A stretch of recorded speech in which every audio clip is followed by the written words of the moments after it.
2026-22 budget ಎಷ್ಟು number of budget ಮಂಡನೆ ಮಾಡಿದ್ದೀನಿ ಅನ್ನೋದು ಮುಖ್ಯ ಅಲ್ಲ, ನೀವು ಆ ಬಜೆಟ್ ಅಷ್ಟು ಬಜೆಟನ್ನು ಏನು ಮಾಡಿದ್ದೀನಿ ಅನ್ನೋದು ಮುಖ್ಯ. ಪರಿಶಿಷ್ಟ ಜಾತಿ ವರ್ಗಗಳ ಅಭಿವೃದ್ಧಿ ಮಾಡಿ ಮತ್ತು ವರ್ಗೀಕರಣವನ್ನು ಕೂಡಲೇ ಜಾರಿ ಮಾಡಿ ವಿಧೇಯಕನ ಜಾರಿ ಮಾಡಬೇಕು, ಗೊಂದಲವನ್ನು ನಿವಾರಣೆ ಮಾಡಬೇಕು. ಮುಖ್ಯವಾಗಿ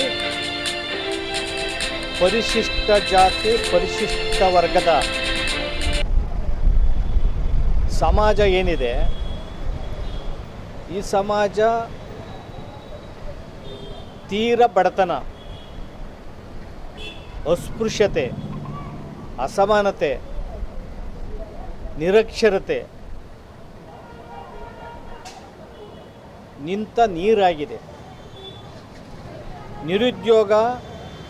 ನಿರುದ್ಯೋಗದಿಂದ ಈ ಸಮಾಜ ತಲ್ಲಣಿಸಿದೆ. ಈ ಸಮಾಜ ವಿಮೋಚನೆ ಆಗಬೇಕು ಅಂತಲೇ ಭಾರತರತ್ನ ಬಾಬಾ ಸಾಹೇಬ್ ಅಂಬೇಡ್ಕರ್ ಅವರು, ಬಾಬು ಜಗಜೀವನ್ ರಾಮ್ರವರು ಅವಿರತ ಹೋರಾಟವನ್ನು ಮಾಡಿದ್ದಾರೆ. ಬಾಬಾ ಸಾಹೇಬ್ ಅಂಬೇಡ್ಕರ್ ಅವರು ಇಡೀ ಜೀವನದುದ್ದಕ್ಕೂ ಬರೀ ಪರಿಶಿಷ್ಟ ಜಾತಿ ಸಮಾಜ ಅಷ್ಟೇ ಅಲ್ಲ, ಈ ದೇಶವನ್ನು ವಿಮೋಚನೆ ಮಾಡೋದಕ್ಕೆ, ಈ ದೇಶದಲ್ಲಿರ್ತಕ್ಕಂಥ ಬಡತನ, ನಿರುದ್ಯೋಗ, ಅಸಮಾನತೆ, ಆರ್ಥಿಕ ಅಸಮಾನತೆ, ಸಾಮಾಜಿಕ ಅಸಮಾನತೆ ಮತ್ತು ರಾಜಕೀಯ ಅಸಮಾನತೆಗಳು ನಿವಾರಣೆಗೋಸ್ಕರ ಹೋರಾಟವನ್ನು ಮಾಡ್ಕೊಂಬಂದರು. ಆ ಒಂದು ನಿಟ್ಟಲ್ಲಿ ಏನು ರಾಜ್ಯ ಸರ್ಕಾರದಲ್ಲಿ ಸಂವೈಧಾನಿಕವಾಗಿ ಸಂವಿಧಾನಬದ್ಧವಾಗಿ ಕೊಡಬೇಕಾದಂಥ ಆರ್ಥಿಕ ಅಭಿವೃದ್ಧಿಗಳೇನಿದೆ, ಆರ್ಥಿಕ ಅಭಿವೃದ್ಧಿಗಳನ್ನು ಸಮರ್ಥವಾಗಿ ಇದುವರೆಗೂ ಕೂಡ ಯಾವ ಸರ್ಕಾರಗಳು ಕೂಡ ನಿಭಾಯಿಸಿಲ್ಲ. ಸಂವಿಧಾನ ಜಾರಿಯಾಗಿ 76 ವರ್ಷಗಳು ನಡೀತಾ ಇದೆ. ಈಗ ಆಡಳಿತ ಮಾಡ್ತಕ್ಕಂಥ ಸನ್ಮಾನ್ಯ ಶ್ರೀ ಸಿದ್ದರಾಮಯ್ಯನವರು ಮುಖ್ಯಮಂತ್ರಿಗಳು ಪರಿಶಿಷ್ಟ ಜಾತಿ ವರ್ಗಗಳ ಅಭಿವೃದ್ಧಿ ಮಾಡ್ತೇನೆ, ಅಹಿಂದ ವರ್ಗವನ್ನು ಉದ್ಧಾರ ಮಾಡ್ತೇನೆ ಅಂತೇಳಿ ಆ ಹೆಸರಿಂದ ಅಧಿಕಾರಕ್ಕೆ ಬಂದರು. ಮತ್ತು ಪರಿಶಿಷ್ಟ ಜಾತಿ ವರ್ಗಗಳ ಅಭಿವೃದ್ಧಿಗೆ ಅವರ ಜನಸಂಖ್ಯೆ ಆಧರಿಸಿದಂತೆ 24.1% ಹಣವನ್ನು ಮೀಸಲಿಡ್ತೀವಿ ಅಂತೇಳಿ SC/ST TSP ಕಾಯ್ದೆಯನ್ನು ಜಾರಿ ಮಾಡಿದರು. SC/ST TSP ಕಾಯ್ದೆ ಜಾರಿಯಾಗಿ 10-11 ವರ್ಷಗಳು ನಡೀತಾ ಇದೆ. ಅಲ್ಲಿಂದ ಇದುವರೆಗೂ ಆಡಳಿತ ಮಾಡ್ತಕ್ಕಂಥ ಕಾಂಗ್ರೆಸ್ಸು, BJP, ಜನತಾದಳ ಈ 3 ಸರ್ಕಾರಗಳು ಆಡಳಿತ ಮಾಡಿದ್ದಾವೆ. ಈ 3 ಸರ್ಕಾರಗಳು ಕೂಡ ಪರಿಶಿಷ್ಟ ಜಾತಿ ವರ್ಗಗಳ ಹಣವನ್ನು ಮಿಸ್ಯೂಸ್ ಮಾಡ್ಕೊಂಡಿದೆ, ದುರುಪಯೋಗ ಮಾಡ್ಕೊಂಡಿದೆ. ಇಲ್ಲಿವರೆಗೂ 10-11 ವರ್ಷದಲ್ಲಿ ಪರಿಶಿಷ್ಟ ಜಾತಿಗಳಿಗೆ ಮೀಸಲಿಟ್ಟಂಥ ಹಣ, ಅವರ ಅಭಿವೃದ್ಧಿಗೆ ಮೀಸಲಿಟ್ಟಂಥ ಹಣ 2,33,000 ಕೋಟಿ ಹಣವನ್ನು ಕನ್ನ ಹಾಕಿದ್ದಾರೆ, ಬೇರೆ ಅನ್ಯ ಯೋಜನೆಗೆ ಉಪಯೋಗ ಮಾಡಿದ್ದಾರೆ. ಅವರ ಹಣವನ್ನು, ಪರಿಶಿಷ್ಟ ಜಾತಿ ವರ್ಗಗಳ ಹಣವನ್ನು ನೀವೇನು ಮಿಸ್ಯೂಸ್ ಮಾಡಿದಿರಿ, ಇಷ್ಟು 2,33,000 ಕೋಟಿ 11 ವರ್ಷದಲ್ಲಿ ಏನು ಮಿಸ್ಯೂಸ್ ಮಾಡಿದಿರಲ್ಲ, ಅಷ್ಟು ಹಣ ಈ ಸಮಾಜಕ್ಕೆ ಏನು ಶೈಕ್ಷಣಿಕಕ್ಕೆ, ಇವನು ಶಿಕ್ಷಣ ಅಭಿವೃದ್ಧಿಗೆ, ಆರ್ಥಿಕ ಅಭಿವೃದ್ಧಿಗೆ ಖರ್ಚು ಮಾಡಿದರೆ ಪ್ರತಿ ಮನೆಗೆ 3 ಎಕರೆ ಜಮೀನು ಕೊಡ್ಬೋದಾಯಿತು, ಎಲ್ಲರಿಗೂ ಮನೆ ಕೊಟ್ಕೊಡ್ಬೋದಾಯಿತು. ಶಿಕ್ಷಣವನ್ನು ಪದವೀಧರದವರೆಗೂ ಕೂಡ ವಿದೇಶಕ್ಕೆ ಕಳಿಸುವಂಥ ಶಿಕ್ಷಣವನ್ನು ಕೊಡ್ಬೋದಾಯಿತು, ಮಾಡಲಿಲ್ಲ. ಈಗ ಸಿದ್ದರಾಮಯ್ಯನವರು ಕಾಯ್ದೆ ತಂದೆ ನಾನು ಮಸೂದೆ ಅಂತಾರೆ. ಅವರು 2.5 ವರ್ಷದಲ್ಲಿ 38,877 ಕೋಟಿ ಹಣವನ್ನು, ಪರಿಶಿಷ್ಟ ಜಾತಿ ಅಭಿವೃದ್ಧಿ ಹಣವನ್ನು ಬೇರೆ ಯೋಜನೆಗಳಿಗೆ ಡೈವರ್ಟ್ ಮಾಡಿದ್ದಾರೆ. 5 ಗ್ಯಾರಂಟಿಗೆ ಪರಿಶಿಷ್ಟ ಜಾತಿಯವರ ಅಭಿವೃದ್ಧಿ ಹಣವನ್ನು ಹಾಕಿದ್ದಾರೆ, ಮೇಲ್ಸೇತುವೆಗೆ ಹಾಕಿದ್ದಾರೆ, ನೀರಾವರಿಗೆ ಹಾಕಿದ್ದಾರೆ. ಪರಿಶಿಷ್ಟ ಜಾತಿಯವರ ಹಣ 37 ಇಲಾಖೆಗಳಿಗೆ ಹೋಗ್ತಾ ಇದೆ ಸರ್ಕಾರದಲ್ಲಿ. 30 ಇಲಾಖೆಗಳಲ್ಲಿ ಪರಿಶಿಷ್ಟ ಜಾತಿಯವರ ಅಭಿವೃದ್ಧಿ ಖರ್ಚು ಆಗ್ತಾನೇ ಇಲ್ಲ. ಕೊನೆಗೆ ಅವರ ಹಣವನ್ನು ಹುಲಿ ಸಂರಕ್ಷಣೆಗೆ ಹಾಕಿದ್ದಾರೆ. ಹುಲಿಗಳು ತಿಂದು ದಷ್ಟಪುಷ್ಟವಾಗಿರಬೇಕು, ಇವರು ಪಾಪ ಹಸ್ಕೊಂಡಿರಬೇಕು. ಇದು ಸಿದ್ದರಾಮಯ್ಯನವರ ಸಾಮಾಜಿಕ ನ್ಯಾಯದ ಪರಿ. ನಿನ್ನೆ ಮೀಟಿಂಗಲ್ಲಿ ಏನು ಬಜೆಟ್ನ ಪೂರ್ವಭಾವಿ ಸಭೆ ಮುಖ್ಯಮಂತ್ರಿಗಳು ವಿಧಾನಸೌಧದಲ್ಲಿ ಕರೆದಿದ್ದರು. ಎಲ್ಲ ದಲಿತ ಸಂಘಟನೆಗಳು ಪಾಲ್ಗೊಂಡಿದ್ದು. ನಾನೇ ಮೊದಲನೇದಾಗಿ ಮಾತಾಡಿದೆ. ಈ ನೇರವಾಗಿ ಹೇಳಿದೆ, ನೀವು ಎಷ್ಟು ಸಾವಿರ ಕೋಟಿ ಪರಿಶಿಷ್ಟ ಜಾತಿಯವರ ಹಣವನ್ನು ಬಳಸಿದಿರಿ, ಅದನ್ನು ವಾಪಸ್ ಕೊಡಿ ಬಜೆಟಲ್ಲಿ. 2026-22 ಬಜೆಟಲ್ಲಿ ವಾಪಸ್ ಕೊಡಿ. ವಿಶೇಷ ಬಜೆಟ್ ನೀವು ಅಭಿವೃದ್ಧಿ ಮಣ್ಣೆ ಮಾಡಿ, ಆಗ ನೀವು ಇತಿಹಾಸದಲ್ಲಿ ಉಳಿತೀರಿ. ನಾನು 17 ಬಜೆಟನ್ನು ನೀವು ಮಣ್ಣೆ ಮಾಡ್ತಾ ಇದ್ದೀರಿ. ಈಗ ಮಾರ್ಚ್ ನೆಕ್ಸ್ಟ್ ಮಂತು 17ನೇ ಬಜೆಟ್ ಸಿದ್ದರಾಮಯ್ಯನವರು. ಎಷ್ಟು ನಂಬರ್ ಆಫ್ ಬಜೆಟ್ಟು ಮಣ್ಣೆ ಮಾಡಿದ್ದೀನಿ ಅನ್ನೋದು ಮುಖ್ಯ ಅಲ್ಲ, ನೀವು ಆ ಅಷ್ಟು ಬಜೆಟನ್ನು ಏನು ಮಾಡಿದ್ದೀನಿ ಅನ್ನೋದು ಮುಖ್ಯ. ಕಾಯ್ದೆಯನ್ನು ತಂದಿದ್ದೀರಾ, ಕಾಯ್ದೆ ಅದು ಜೀವಂತವಾಗಿದೆಯಾ? ಅಲ್ಕಿತ್ತಾವಾಗಿದೆ ಕಾಯ್ದೆ. ಆ ಕಾಯ್ದೆನಲ್ಲಿ 7D ತೆಗಿಬೇಕು, ಹಣವನ್ನು ನೀವು ಕನ್ನಾಗ್ತಾ ಇದ್ದೀರಿ ಅಂತೇಳಿ 7D ತೆಗಿಸ್ತಾ ಹೋರಾಟ ಮಾಡಿ. ಈಗ 7C ನೀವು ಹಣವನ್ನು ಮಿಸ್ಯೂಸ್ ಮಾಡುತ್ತೆ. 7C ರದ್ದು ಮಾಡಿ ಕೂಡಲೇ. ಮತ್ತು 37 ಇಲಾಖೆಗೆ ಹಣ ಏನು ಹೋಗ್ತಾ ಇದೆ, ಸಿಂಗಲ್ ವಿಂಡೋ ಸಿಸ್ಟಮ್ ಮಾಡಿ, ಏಕಗವಾಕ್ಷಿ ಯೋಜನೆ. ಸಮಾಜ ಕಲ್ಯಾಣ ಇಲಾಖೆ ಸುಬರ್ದ್ನಲ್ಲಿ ನಡೀಲಿ ಈ ಕಲ್ಯಾಣ ಕಾರ್ಯಕ್ರಮ ಈ ಸಮಾಜದ್ದು. ಮತ್ತು ಇದುವರೆಗೂ ಕೂಡ ಕಾಯ್ದೆ ಆದಮೇಲೆ ಅಥವಾ ಸಂವಿಧಾನ ಜಾರಿ ಆದಮೇಲೆ ಎಷ್ಟು ಅಭಿವೃದ್ಧಿ ಆಗಿದ್ದಾರೆ ಆರ್ಥಿಕವಾಗಿ ಅನ್ನೋದು ಸಮೀಕ್ಷೆ ಮಾಡಿ ಶ್ವೇತಪತ್ರ ಹೊರಡಿಸಿ ಅಂತೇಳಿ ನೆನ್ನೆ ಸಭೆಯಲ್ಲಿ ಮಾತಾಡಿದ್ವಿ. ಎಲ್ಲ ದಲಿತ ಸಂಘಟನೆಗಳು ಕೂಡ ಒಕ್ಕೊರಲಿನಿಂದ ನೀವು ದಯಮಾಡಿ ಸರ್ಕಾರ ಪರಿಶಿಷ್ಟ ಜಾತಿ ಹಣವನ್ನು ಬೇರೆ ಅನ್ಯ ಯೋಜನೆ ಬಳಸಬೇಡಿ, ಇವರ ಅಭಿವೃದ್ಧಿಗೆ ಉಪಯೋಗ ಮಾಡಬೇಕು ಅಂತ ನಾವು ಹೋರಾಟವನ್ನು ಮಾಡಿದ್ದೇವೆ. ಒಕ್ಕೊರಲಿನಿಂದ ನಾವು ಒತ್ತಾಯನ ಮುಖ್ಯಮಂತ್ರಿ ಮಾಡಿದ್ದೇವೆ. ಅಲ್ಲಿ ನಮಗೆ ಕಂಡುಬಂದಿದ್ದ ಮೀಟಿಂಗಲ್ಲಿ ನಿನ್ನೆ ಒಂದು ಸಣ್ಣ ಪ್ರತಿಕ್ರಿಯೆ ಕೂಡ ಮುಖ್ಯಮಂತ್ರಿಗಳು ಕೊಡಲಿಲ್ಲ. 2 ಗಂಟೆ ಸಭೆ ನಡೀತು. ಸುಮಾರು 25ಕ್ಕೂ ಹೆಚ್ಚು ದಲಿತ ಮುಖಂಡರು ಮಾತಾಡಿದ್ವಿ. ಮುಖ್ಯಮಂತ್ರಿಗಳು ಕೇಳ್ಕೊಂಡು ಎದ್ದು ಹೊರಟೋದ್ರು. ಸಮಾಜ ಕಲ್ಯಾಣ ಸಚಿವರು ಇದ್ದರು, ಪ್ರತಿಕ್ರಿಯೆಗಳು ಕೊಡಲಿಲ್ಲ. ಕನಿಷ್ಠ ಪರಿಶೀಲಿಸ್ತೀವಿ ಅಂತ ಹೇಳಲಿಲ್ಲ, ಕನಿಷ್ಠ ಪರಿಗಣಿಸ್ತೀವಿ ಅಂತ ಹೇಳಲಿಲ್ಲ. ಈಗಾಗಲೇ ಬಜೆಟ್ ಪ್ರಿಂಟ್ ಆಗೋಗಿದೆ, ಆ ಹಂತದಲ್ಲಿದೆ. ಈ ಹಂತದಲ್ಲಿ ಸಭೆ ಕರೀತೀರ, ಇದು ಐವಾಶ್, ಲಿಪ್ ಸಿಂಪತಿ, ಓಟಿನ ರಾಜಕಾರಣ ಇದು. ನಮ್ಗೆ ಆ ಕಾರಣದಿಂದ ಇವರು ಮುಂದೆ ಈ ಬಜೆಟಲ್ಲೂ ಕೂಡ ಪರಿಶಿಷ್ಟ ಜಾತಿಯವರ ಹಣನ ಮಿಸ್ಯೂಸ್ ಮಾಡ್ಕೊಳಲ್ಲ ಮತ್ತು ದುರುಪಯೋಗ ಮಾಡ್ಕೊಳ್ಳೋ ಅನ್ನೋ ಭರವಸೆ ಕಂಡು ಬಂದಿಲ್ಲ. ನಾನು ಈ ಮೂಲಕ ಒತ್ತಾಯ ಮಾಡ್ತಾ ಇದ್ದೀನಿ, ಕೂಡಲೇ ಸಿಂಗಲ್ ವಿಂಡೋ ಸಿಸ್ಟಮ್ ಮಾಡಬೇಕು, ಏಕಗವಾಕ್ಷಿ ಯೋಜನೆ 7D ರದ್ದು ಮಾಡಬೇಕು ಅಂತೇಳಿ ಮುಖ್ಯಮಂತ್ರಿಗಳಲ್ಲಿ ನಾವು ಒತ್ತಾಯ ಮಾಡ್ತಾ ಇದ್ದೀವಿ. ಈ ಸಾರಿ ಏನಾದರೂ ನೀವು ಸರಿಯಾಗಿ ವಿಶೇಷ ಬಜೆಟನ್ನು ಮಂಡಿಸಿ ಅಥವಾ ಸಿಂಗಲ್ ವಿಂಡೋ ಸಿಸ್ಟಮ್ ಮಾಡಿ ಕ್ಲಾಸ್ ಸಿನ ತೆಗಿಲಿಲ್ಲ ಅಂದರೆ ರಾಜ್ಯಾದ್ಯಂತ ಹೋರಾಟ ಮಾಡ್ತೇವೆ ಅಂತ ಈ ಮೂಲಕ ಎಚ್ಚರಿಕೆಯನ್ನು ಸರ್ಕಾರಕ್ಕೆ ಕೊಡ್ತಾ ಇದ್ದೀವಿ. ಮುಖ್ಯಮಂತ್ರಿಗಳು ಅಹಿಂದ ಸಮಾಜಕ್ಕಾಗಲಿ ಅವ್ರ ಸಮಾಜಕ್ಕಾಗಲಿ ಕೂಡ ಏನು ಮಾಡಿಲ್ಲ. ಕುರುಬ ಸಮಾಜ ಕೂಡ ಅನೇಕ ಬಡವರಿದ್ದಾರೆ, ಆ ಸಮಾಜಕ್ಕೂ ಏನು ಮಾಡಲಿಲ್ಲ. ಅನೇಕ ಹಿಂದುಳಿದವರು ಬಡವರಿದ್ದಾರೆ. ಹಂಗೆ ಮಾಡೋದಾದ್ರೆ ಕಾಂತರಾಜ್ ವರದಿ ಜಾರಿ ಮಾಡಬೇಕಾಯ್ತು. ಕಾಂತರಾಜ್ ಆಯೋಗದ ವರದಿ, ಆ ನಂತರ ಜಯಪ್ರಕಾಶ್ ಹೆಗಡೆ ಮಾಡಿದರು, ಈಗೊಂದು ಆಯೋಗ ಮಾಡಿದ್ದಾರೆ. ಅದನ್ನು ವರದಿ ಜಾರಿ ಮಾಡಲಿಲ್ಲ. ನೀವು 7 ಜನದ ನ್ಯಾಯಾಧೀಶರು ತೀರ್ಪು ಕೊಟ್ಟರು. ಪರಿಶಿಷ್ಟ ಜಾತಿಯವ್ರು 101 ಜಾತಿಗಳು ವರ್ಗೀಕರಣ ಮಾಡಬೇಕು ಅಂತೇಳಿ ನಾಗಮೋಹನ್ ದಾಸ್ ಆಯೋಗ ಮಾಡಿದ್ರಿ. ಅವರು ವರದಿ ಕೊಟ್ಟರು.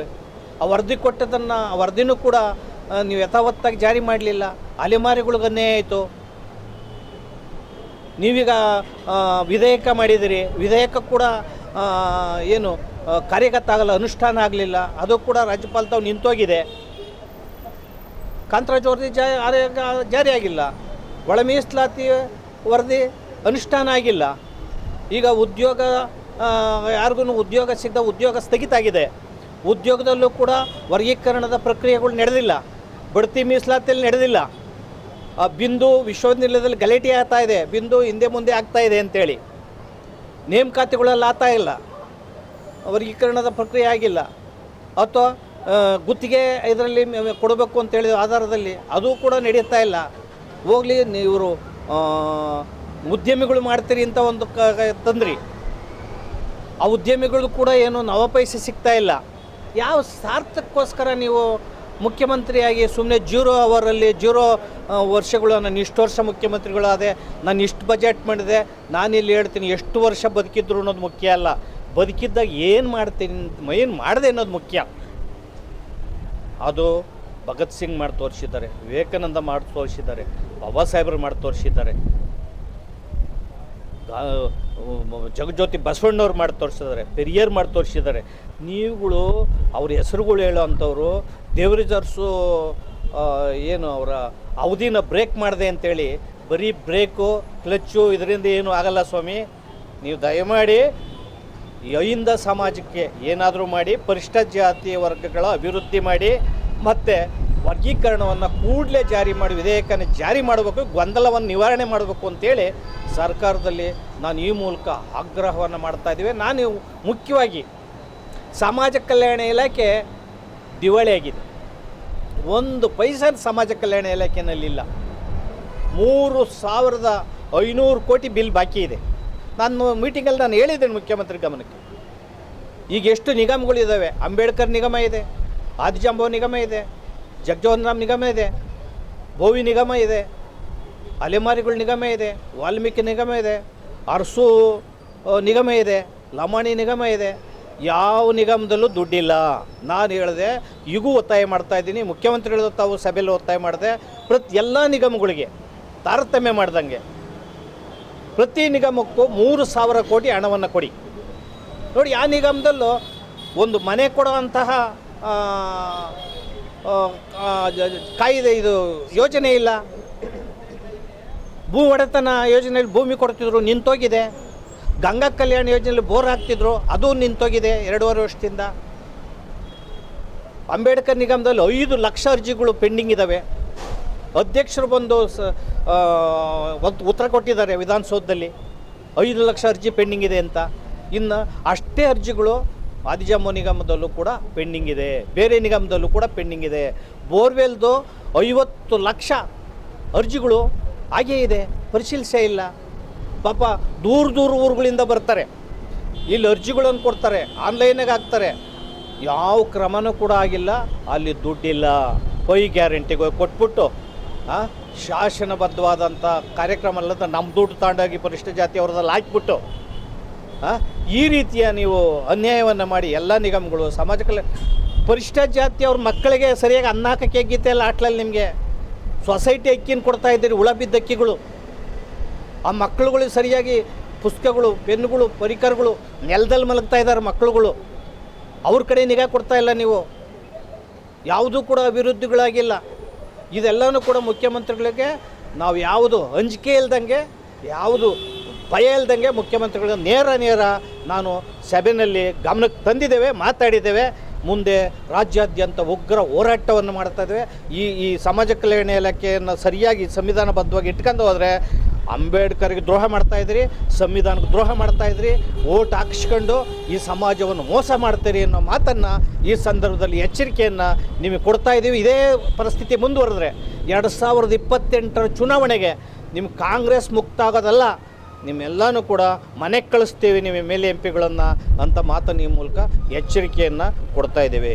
ಮುಖ್ಯಮಂತ್ರಿಗಳಿಗೆ ಸಂಘ ಸಂಸ್ಥೆಗಳು ನೊಂದವರು ಅರ್ಜಿಗಳನ್ನು ಕೊಡ್ತಾರಲ್ವ, ಸಂಘ ಸಂಸ್ಥೆಗಳು ಅರ್ಜಿ ಕೊಟ್ಟಿದ್ದೀವಲ್ವ, ಬೇರೆ ದೂರದಿಂದ ಅರ್ಜಿ ಕೊಟ್ಟಿದ್ದಾರೆ ಮುಖ್ಯಮಂತ್ರಿಗಳಿಗೆ.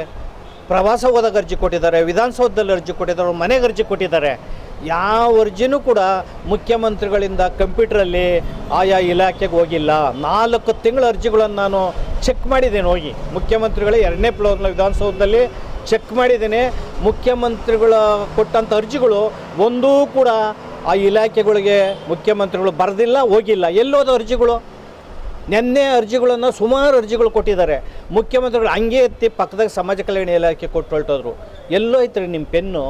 ಎಲ್ಲೋಯ್ತ್ರಿ ಆಸಕ್ತಿ? ಎಲ್ಲೋಯ್ತು ಕಳಕಳಿ? ಎಲ್ಲೋದ್ರೆ ನಿಮಗೆ ಕೊಟ್ಟ ಅರ್ಜಿಗಳು ಎಲ್ಲೋದ್ರಿ? ಒಂದು ಅರ್ಜಿ ಮುಖ್ಯಮಂತ್ರಿ ಅವ್ರದ್ದು 4 ತಿಂಗಳಿಂದ ಇಲಾಖೆಗಳಿಗೆ ಮುಖ್ಯಮಂತ್ರಿಗಳಿಗೆ ಹೋಗಿಲ್ಲ.